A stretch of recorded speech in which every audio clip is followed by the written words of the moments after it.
Dua bocah hanyut di Sungai Cisadane ditemukan tewas berpelukan.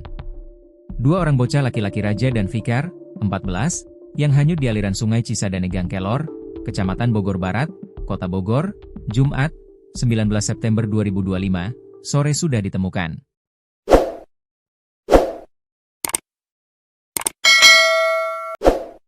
Keduanya ditemukan dalam posisi berpelukan dan meninggal dunia. Orang tua kedua bocah ini terlihat menyaksikan saat anaknya diangkat dari dasar aliran sungai. Mereka tak kuasa menahan tangis saat anaknya digotong menggunakan kantong mayat. Kepala Pelaksana Badan Penanggulangan Bencana Daerah, BPBD, Kota Bogor Dimas Tiko mengatakan, keduanya ditemukan sekitar pukul 20.20 waktu Indonesia Barat. Jadi sekira pukul 20.20 WIB, dua korban berhasil dievakuasi oleh tim penyelamatan gabungan. Baik itu potensi SAR kota dan kabupaten, kata Dimas Tiko kepada tribunnewsbogor.com. Keduanya ditemukan tidak jauh dari posisi awal hanyut dan tenggelam. Tidak jauh sekira 10 meter dan posisinya di tengah-tengah, ujarnya. Saat ditemukan, keduanya dalam posisi berpelukan dan meninggal dunia tersangkut di dasar aliran sungai.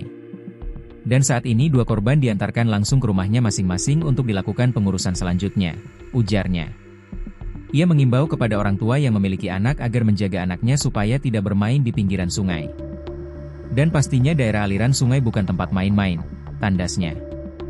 Diketahui sebelumnya, dua orang bocah laki-laki berinisial Raja dan Fikar, 14, hanyut di aliran Sungai Cisadane Gang Kelor, Kecamatan Bogor Barat, Kota Bogor, Jumat, 19 September 2025. Bocah ini hanyut usai berenang di aliran sungai. Teman R dan F, Zaki, 14, mengatakan, kejadian ini terjadi sore tadi. Saat itu dua orang rekannya langsung menyebut ke aliran sungai. Saya lagi main di pinggiran, sedangkan si Fikar sama si Raja sudah ada di bawah, kata Zaki kepada tribunnewsbogor.com di lokasi. Sempat ditolong teman. Kedua bocah ini diketahui hanyut usai berenang di aliran sungai. Teman R dan F, Zaki, 14, mengatakan, kejadian ini terjadi sore tadi.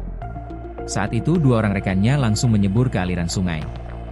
Saya lagi main di pinggiran, sedangkan si Fikar sama si Raja sudah ada di bawah, kata Zaki kepada tribunnewsbogor.com di lokasi.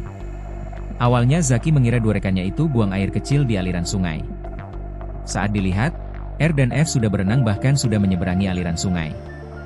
Awalnya biasa aja gitu berenang. 3 kali mereka nyeberang sungai, ujarnya.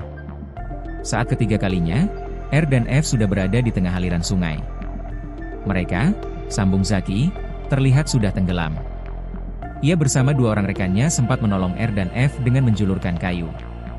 Namun badan rekannya itu terus terbawa arus sungai dan akhirnya tidak tertolong. Saya sempat bilang, itu ada batu, kenapa tidak ke situ? Tapi sepertinya korban sudah tidak terdengar lagi, ujarnya.